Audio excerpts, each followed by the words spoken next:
그래서 그 다음에 선녀가 또 묻기를 귀왕 무도에게 묻기를 지옥은 하제, 지옥은 어디 있느냐? 그래 물으니까 지옥이 무덕이라고 하는 귀왕이 말하기를 산해진의 시 대지옥이라 산해 세 개의 바다 안에 큰 지옥이 있다. 저 앞에 세 개의 바다를 이야기했어요. 첫째 바다, 두 번째 바다, 세 번째 바다. 근데 그가 대대로 난다 그랬는데 그건 끝에 보면은 공호업해라 그랬어요. 산업으로 지은 바다다 그 말이에요. 저 뭐 해운대 앞바다 같은 그런 바다가 아니고 공호업해라 그래요. 업의 바다다 그랬어요. 그 삼해, 그 삼해라고 하는 것은 산업의 바다. 산업의 바다입니다. 우리 몸으로 지은 업의 바다, 마음으로 지은 업의 바다, 말로 지은 업의 바다, 신구의 삼업이죠. 신구의 삼업의 바다 안에 지옥이 있다. 그러면 그 이야기 다 된 거예요. 이건 지극히 과학적인 것이고 뭐 이야기 얼핏거나 액면만 가지고 들으면 무슨 그 우화 같은 소리지만은 천만에 그게 아니고 그대로 업의 바다 속에서 출렁대고 있다 이거예요. 근데 바다라고 해서 다 빠지느냐? 빠지는 게 아니에요. 헤엄을 칠 줄 모르면 빠져. 그러나 헤엄을 칠 줄 아는 사람은 재밌어 오히려. 거기다가 아주 그 성능 좋은 보트나 뭐 배를 탄다면 훨씬 더 재밌어. 그게 원력입니다. 그게 지혜의 원력이에요. 우리는 이 삼계가 모두 고해다. 그 고해에 빠져있지 아니한 사람은 없다. 참 업 없이 사는 사람은 없어요. 이리저리 빚 없이 사는 사람은 없어. 전부 업장을 가지고 살기는 살되 그 업장의 바다 속에서 이와이 사느냐가 문제입니다. 그 다른 어떤 적이 없는 사람은 어쩔 수 없이 업장의 바다 속에 빠질 수밖에 없어. 업장의 바다 속에 빠져서 허적될 수밖에 없지만은 헤엄이라도 잘 치는 사람은 파도가 출렁될수록 좋아. 무슨 보트나 다른 그 배를 타도 파도가 적당히 쳐줄수록 더 재밌다고요. 그걸 우리가 여기서 배워야 됩니다. 이 세상 사는 사람들요, 부처님, 서가모니 부처님 우리 한번 생각해 봅시다. 어떤 의미에서는 가장 다행스럽고, 혼자 이 세상에서 제일 높고, 정말 행복한 사람이라고 생각하지만은, 어떤 입장에서 보면요, 제일 불우한 사람이라? 7일 만에 어머니를 잃은 사람이니까, 그 이상 더 불우한 사람이 세상에 어디 있어요? 어머니 얼굴도 모르는 사람이에요. 그리고 당신 당대에 석가족이 살던 그 나라가 망했어. 당신은 성불해가지고 말이지 세상에 제일 가는 성인이라고 떵떵거렸지만은 석가족이 사는 그 종족이 다 멸망했어요. 그리고 다 쫓겨나고 그 나라마저 없어져 버렸잖아요. 그 얼마나 불행한 사람이야. 그러니까 어떤 의미에서 보면은 서가모니 출가한 것도 정치적 도피다 이렇게까지 말해. 정치적 도피다. 도저히 자기 힘으로서는 그 가비라국을 지탱해야 할 수가 없어. 그러니까 출가할 수밖에 없었다 이거예요. 그렇게까지도 이야기합니다. 그건 이제 사학자들이 하는 소리지만은 그런 정도로 그 현실적으로 보면 사실은 보통 불우한 사람이 아니라고요. 보십시오. 서가모니 같은 우리가 천상천하의 무협을 시방세계 영무비 세상에 가장 존귀하고 가장 높으신 분이라고 하지만은 그런 시각으로 보면 또 그런 면이 있는 것이 또 서가모니라고. 이건 왜 이런 이야기를 하는가 하면은 그런 위대한 성자도 그런 그 업과 인연의 그 바다 속에서 어쩔 수 없이 그렇게 덤벙될 수밖에, 침몰하는 그런 수밖에 없다고 하는 사실입니다. 그러니까 또 그것만 가지고 생각하면 안 되죠. 그러나 서가모니는, 슬기롭게 말하자면 도를 통해가지고 그런 어떤 그 인간적인 아픔과 그런 그 고난을 충분히 다, 건너버렸거든요. 그래서 도피한, 저 언덕에 건넜다. 이런 표현을 쓰는 거예요. 이 세상에 사는 게 우리가 업의 바다에 살기 때문에 그 바다를 건넜다. 이 소리는 다 바다를 건넜다. 그것도 건넌 거죠, 그것도. 그러니까 전부 삼업의 바다에 사는 거예요. 삼업의 바다 안에 지옥이 있다 이겁니다. 그러니까 빠져버리면은 지옥이 되고 그것을 그때니 헤엄치든지 뭐 배를 타든지 잘 건너면은 오히려 그 파도가 즐거울 수 있는 그런 그 조건이 된다 하는 것입니다. 그래서 그것은 다름 아닌 지장보살의 원력이다 하는 것입니다. 그 지장보살 같은 그런 강인한 원력, 힘찬 각오만 있다면은 어떤 그 악조건도 충분히 헤엄쳐나올 수 있는 그런 길을 우리는 지장경에서 이제 배우는 거죠. 그 숫자가 100천이라도 100이나 되고 1000이나 된다 이거예요. 각각 차별하다 그랬어요. 그 지역이 각각 차별하다. 지역은, 예를 들어서, 우리 뭡니까? 형무소요. 우리나라의 형무소 보면 어디 가도 형무소는 똑같습니다. 같아요. 차별하지가 않습니다. 이 방 가봐도 그렇고, 저 방 가봐도 그렇고요. 차이가 있다 그러면 비슷해요. 그런데 이 지역은 각각 차별하다. 요 말이 아주 묘합니다. 각각 차별하다. 지역이 100이나 되고 1000이나 되는데, 그것은 각각 차별하다. 왜 차별하냐? 업이 다르기 때문에 차별해.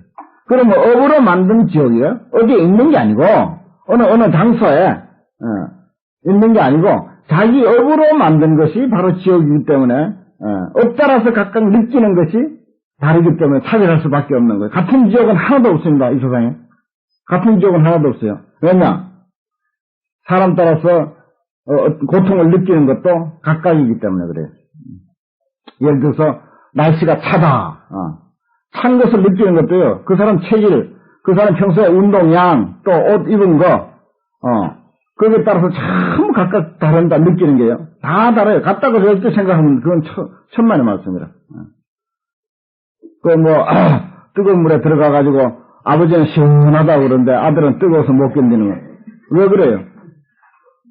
그게 각각 차별한 거예요. 마찬가지입니다. 지역이에요. 절대 같은 지역이 아니다. 어느 장소가 있으면 지역이 같을 수밖에 없지. 우리 형무소처럼. 형무소 가면 누구나 같지. 그러나 자기가 만든 지역이기 때문에 각각 차별하다. 백도 되고 천도 되는데 각각 차별하다. 이거예요. 여기서 할 이야기 다 한 거예요. 지난 시간에도 업으로 만든 지역이라 그랬죠. 소감 지역이라고. 느낀 바 지역이에요. 자기가 느낀 지역이에요. 인도에는요, 영상 5도만 돼도 얼어 죽는 사람이 부직 있어요. 우리나라는 겨울에 최소한도 영하 10도나 15도쯤 돼야 그래도 겨울 맛이 난다고. 이제 겨울 맛이 좀 난다고. 그런다고요. 근데 영상 5도 정도에 얼어 죽는다고요. 못 견디고 죽는 거라. 어느 것은 아니지만 그 추위를 못 견뎌서 죽는다고요. 몸이 그렇게 안 돼 있으니까. 그러니까 느끼는 게 다르잖아요. 지금 우리나라 영상 5도나 10도 이래 되면 깝깝해. 겨울이 왜 이러냐고. 겨울 같지 않다고. 같은 온도인데도 그 사람에 따라서 느끼는 게 전혀 다릅니다. 어디 가서 구경하고 온 걸 가지고 이야기해도 천차만별인 것이 각자 느낀 것이다. 느낀 게 다르다. 그러니까 내가 이 지장경을 이야기하면서 자주 말씀드리지만은 1000만원 빚을 진 사람이 그 사람이 재산이 어느 정도냐에 따라서 그 빚의 무게는 천차만별이에요. 세상에 500만원 부린 사람은 이 1000만원 빚 갚으려면 죽을 지경이야. 보통 문제가 아니라고요. 그러나 수십억 재산가는 돈 1000만원 빚 그거 아무것도 아니야, 그건. 어린아이들 과자값이야, 그까짓 거. 그렇다고 1000만원 S가 달라지냐 하면 그건 아니야. 그 느낌이 다르기 때문에 전혀, 그 빚에 대한 무게가 다른 거죠. 그 지역이라는 게 그런 것이다. 우리가 지은 대로, 지은 그 느낌에 따라서 지역이라는 게 있기 때문에 그래서 각각 차별하다. 100도 되고 1000도 되는데 각각 차별하다. 여기 보면 소위 대자는 9, 18이라고 그러는데 18가지 지역, 18지역이라고 하는 게 사전에 보면 여러 수십 가지가 나와요. 여기 사전에 내가 찾아보니까 18 한지역, 그래서 아주 추운 지역, 18 흑암지역, 18가지 캄캄한 지역, 또 18 소열지역, 조금 뜨거운 지역, 아주 대열지역, 크게 뜨거운 지역, 무슨 18 도lun지역, 18 검문지역, 18 화거지역, 또 불시지역, 또 18 화탕지역, 18 하하지역, 별별 그런 18가지의 지역을 쭉 열거하고 하는데 왜 18가지냐? 그럼 지역이라고 하는 것은 우리가 느끼는 바대로다. 내가 그랬거든요. 느끼는 대로 지역이 있다. 그랬어요. 그 지역에 가도, 형무소에 가도 우리가 위문 가면은 하나 괴롭지가 않아. 그래, 거기 사는 사람은 나오고 싶어 죽을 지경이야. 구경 간 사람들은, 여기도 살면 재밌겠네 하고 이렇게 생각할 수도 있어. 그러나 거기 사는 사람은 그게 아니라고요. 그러니까 우리가 마음을 어떻게 쓰느냐 하는 게 상당히 그 문제인데, 그래서 왜 18지옥을 여기서 이야기하느냐? 육근, 육진, 육식, 3618이죠.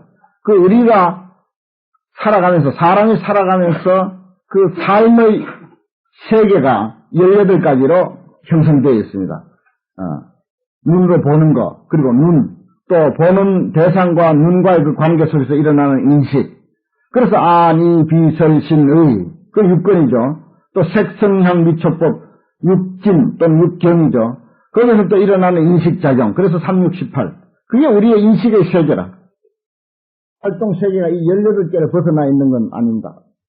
전부 18개를 벗어나 있지가 않고 전부 18개 속에서 형성되기 때문에 그래서 지옥이라고 하는 것도 결국은 우리의 어떤 인식할 수 있는 그 세계, 그 범위를 이렇게 18가지 18지옥이다 이렇게 이야기하는 거예요.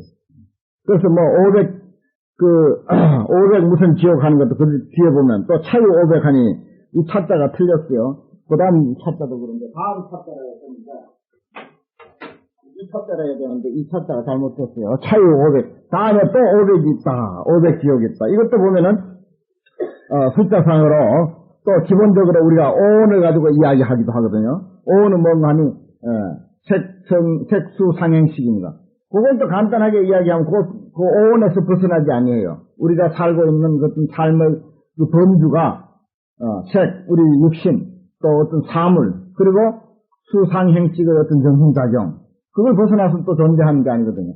그래서 보면 18과 그 5라고 하는 이 숫자가 다 그게 중첩된다. 그래서 지옥이라고 하는 사전의 내용을 살펴보니까 계속 18지옥하고 500지옥 이것이 계속 반복되면서 수없이 설명되죠. 어떤 데는 보면 뭐 철로 만들어진 굴 그런 지옥, 처음부터 뾰족뾰족한 돌 같은 지옥, 또 철환이라고 해서 철로 만든 그 탄환 그런 지옥, 또 뭐 구리를 마시는 18가지의 지옥, 뭐 그런 등등 지옥이 그렇게 많이 소개되는 것이 전부 우리가 뭘 가지고 느끼느냐. 육근, 육진, 육식 이 18가지 가지고 전부 느끼는 거예요. 지금 꽃을 본다. 뭐 날씨가 덥다 춥다를 인식한다. 하늘을 본다. 무슨 소리를 듣는다. 냄새를 맡는다. 이게 우리의 삶이잖아요. 이게 전부 생활이거든. 그럼 전부 거기서 형성되는 것입니다. 우리가 사는 게. 느끼는 게 전부 거기서 형성돼요. 그러면 괴롭다, 슬프다, 무슨 뭐 행복하다, 즐겁다 하는 것도 결국은 뭔가 하니 그 안에 있는 거예요. 그 18가지 세계 속에 괴롭다, 즐겁다가 그 속에 다 있다고요. 그럼 괴로움을 가지고 여기서 주로 이야기를 하는데 그 괴로움이라는 게 어디서 오느냐? 아니비세신이 색성향 미촉법에서 온다 이거예요. 그것 떠나서 괴로움이 따로 없어요. 즐거움도 그것 떠나서 따로 없고 지옥도 사실 그렇고 어떻게 보면 극락도 역시 마찬가지예요. 그래서 여기서 소위 큰 것은 갖추어서 있고 18을 갖추어 있고 다음에 또 500이 있으되 고해가 무량이다. 괴로움의 독이 한량이 없다. 그리고 또 차유하는 그 차자도 밑에 차자도 역시 다음 차자 저 칠판에 있는 차자입니다. 차유 백천하니 그래 백이나 천이나 되고 백이나 되니 천백하니 역 무량거라 또 한량 없는 고통이더라. 그래 지옥이라고 하는 것은 전부 우리가 아니비설신이 색성향 미촉법 또는 뭐 색수상행식 이런 나의 어떤 인식의 어떤 범주 안에서 이루어지는 것이고, 그 인식하는 우리의 마음이 어떻게 느끼느냐에 따라서 지옥이 거기서 형성이 된다. 이런 말이. 그걸 여기서 무덕이라는 사람이 이렇게 이야기를 합니다. 성녀가 또 묻되, 또 귀왕, 대귀왕에게 묻되, 아무 사례 미구 이오니 우리 어머니가 죽어지가 오래지 아니했으니, 굳이 혼신이 장기 하치이니까 혼신이 마땅히 어디에 어느 갈래 하치 그렇게 많고 많은 지옥 또 천상도 있을 것이고 뭐 아기 아수라 뭐 또 축생 여러 가지가 있을 텐데 치라고 하는 것은 그런 그 갈래들입니다.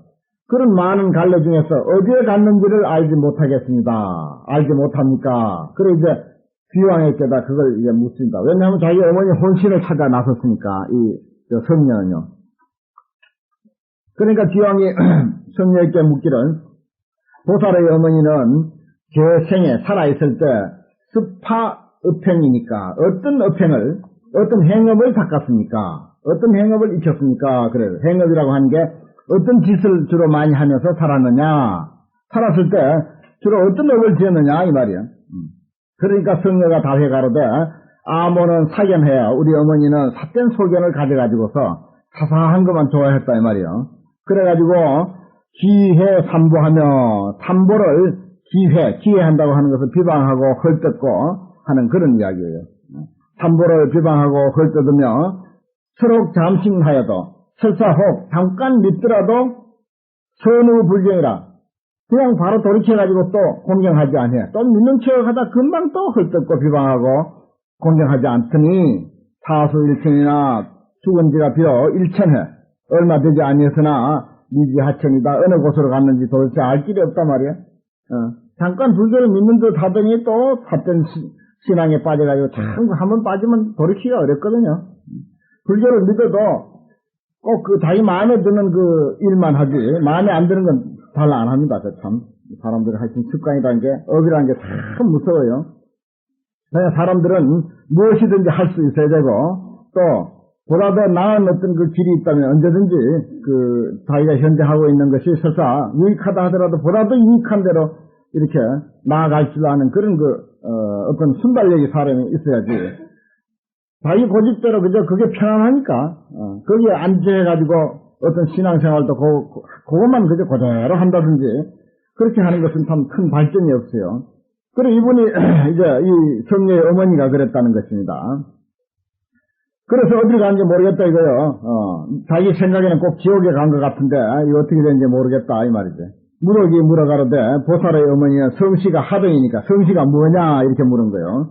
성녀가 대답해 가로되 아부 아모는 함께 바라문종이다. 그러니까 이제 종족을 말하는 거죠. 그 인도에는 예를 들어서 바라문종, 찰제리족 여러 가지 이제 종족이 있으니까 바라문종인데 부호는 아버지의 이름은 시라선견이라 하고 모호는 어머니 이름은 열절이라고 그렇게 이름을 한다 이거요.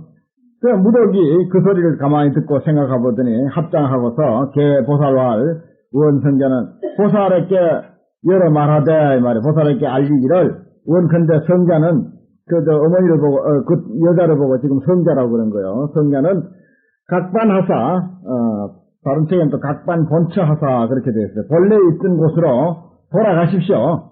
돌아가시고 무지 우억 비연하소서. 너무 근심하고 슬퍼하지 마십시오. 이렇게 이제 이야기를 합니다. 왜 그런가 하니 열대리 전녀가 그 어머니죠. 열대리 전녀가 생천 이래로 하늘에 난 지가 경금 3일이죠. 3일 전에 벌써 하늘에 났다 이거야. 그 지옥에 왔다가 하늘에 갔다는 이야기입니다. 왜 그런가 하니 말하기에 효순지가 유무하여 효순을 받드는 아주 효순한 그런 그 자식이 어머니를 위해서 설공수복이라 공양을 베풀고 복을 닦았다. 닦되 어떻게 했는가 하니 보시를 했는데 어디다 했는가 하니 각화정 다제왕열의 탑사에다가 보시를 했다. 저 앞에 보면은 이 부처님의 그 탑에 나가가지고서 꽃도 올리고 공양도 올리고 여러 가지를 했다라고 하는 그런 이야기가 나오죠. 그러면서 이제 기도를 한 거죠. 그래 그 덕에 말하자면은 그 어머니를 위해서 그렇게 했으니까 그래 그 덕에 어머니가 천상에 났다 하는 것입니다. 비유 보살지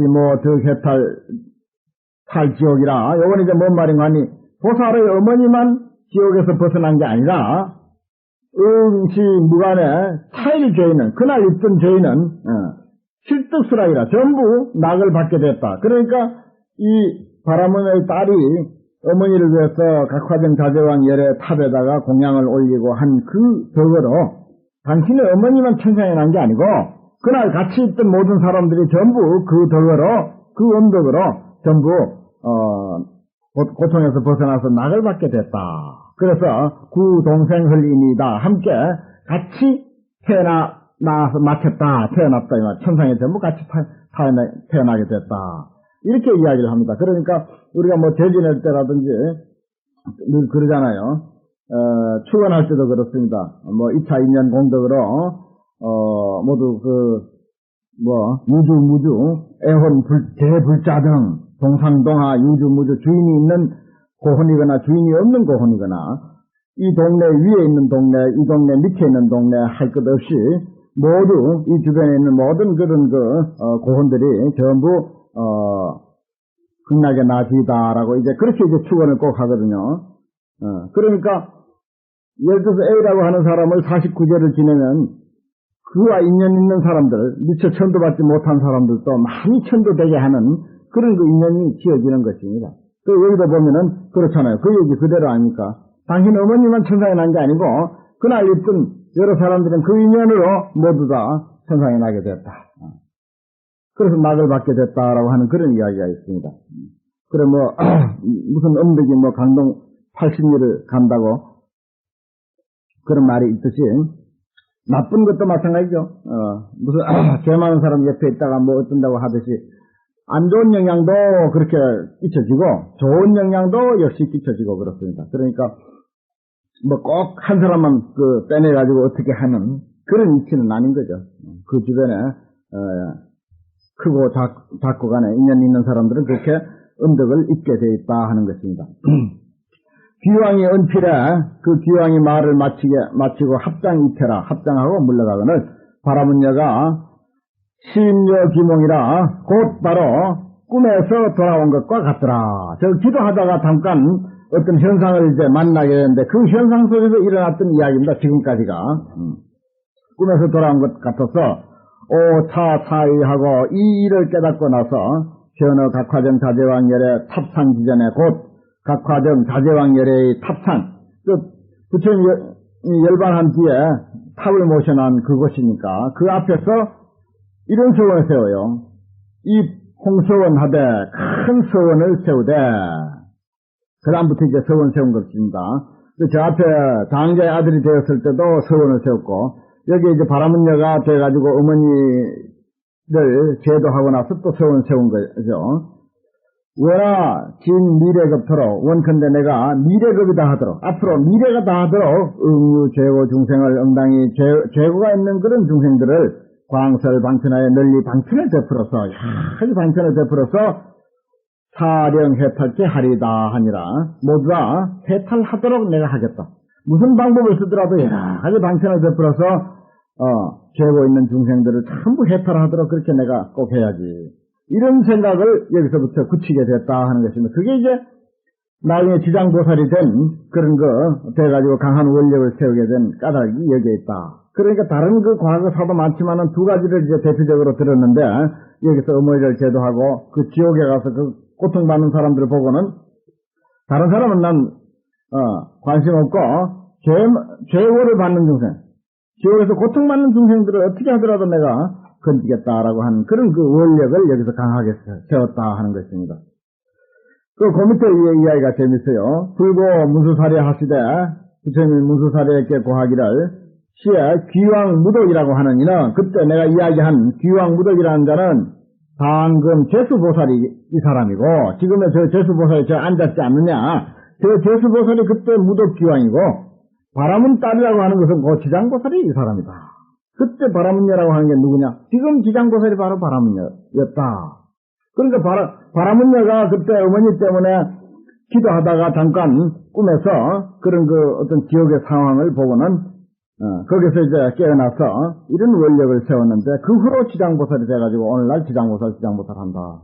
그래서 지장보살도 과거에 이런 거 장자의 아들도 됐다가 바라문여도 됐다가 한 적이 있다 하는 것입니다.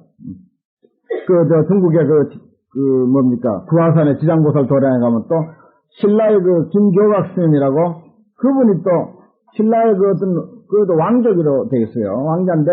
왕족인데 중국에 수도하러 갔다가 거기서 이제 출가를 해가지고, 출가는 우리나라에서는 안 했어요. 거기 가가지고, 거기서 출가를 했습니다. 그 부인도 있었고, 개도 한 마리 따라가가지고, 개도 계속 지키고 있었다 해가지고, 개의 상도 이렇게 모셔놓고, 그래요. 또 거기 가면 또 한국 사람을, 그 지장보살의 고향에서 왔다고, 상당히 한국 사람은 또 높이 이제 보고 대접을 또 합니다. 그 지방에 가면은. 왜냐하면 자기들이 그 부처님처럼 모시는 지장보살이 한국 사람이니까, 김조각이라고 하는 그 스님이, 우리나라 김조각 전도하고 그랬죠, 전시회도. 서울선가 하여튼 한참 오랫동안 했어요. 요즘도 하고 있어요. 등신불? 등신불도 있고, 여러 가지 얽힌 이야기가 많죠. 아미타불도 그렇습니다. 아미타불도 과거에 법장 비구라고 하는 보통 스님이었어요. 그래, 어떤 법장이라고 하는 이름을 가진 그 기구인데, 그 수도승인데, 자기는, 원력을 세워서 좋은 세계를 하나 만들어야 되겠다. 그게 극락세계죠. 그 원력이 뭔가 하니, 48원. 그 극락세계 뭐 48원 해가지고, 그 무슨 48가지 원을 세웠다고요. 그리고 그 원에 의해서 극락세계가 이루어졌다. 그래 되어 있습니다. 그래서 여기 불구사 대웅전에서 밑에 이제 극락전으로 가는 그 계단이 48계단이다. 그게 이제 본래는 48계단이 아닌데, 나눠가지고 48개로 나눴어요. 3등분을 하면 48개가 되더라고요, 그게. 17개씩인가요? 16인가? 16계단인데, 그걸 또 3등분 이렇게 해서 우전 그 48개를 맞추는 거라, 숫자를.